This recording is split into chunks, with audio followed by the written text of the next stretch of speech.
This is the problem that people have, is they sell stocks because they didn't know why they bought it, then it went down, and they don't know what to do now. You flip a coin, you walk around the block, what do you do? But you should study history, and history is the important thing you learn from. What you learn from history is the market goes down. It goes down a lot. The math is simple. There's been 93 years a century. This is easy to do. The market's had 50 declines of 10% or more. So 50 declines in 93 years.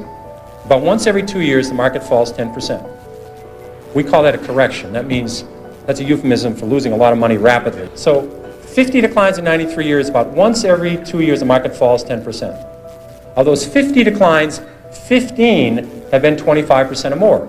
That's known as a bear market. We've had 15 declines in 93 years.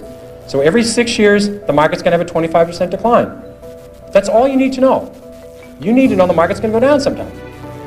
If you're not ready for that, you shouldn't own stocks. And it's good when it happens. If you like a stock at 14 and it goes to 6, that's great. You understand the company, you look at the balance sheet and they're doing fine, and you're hoping to get to 22 with it. 14 to 22 is terrific, 6 to 22 is exceptional. So you take advantage of these declines. They're going to happen. No one knows when they're going to happen. It would be people tell you about it after the fact that they predicted it, but they predicted it 53 times. And so you can take advantage of the volatility in the market if you understand what you own.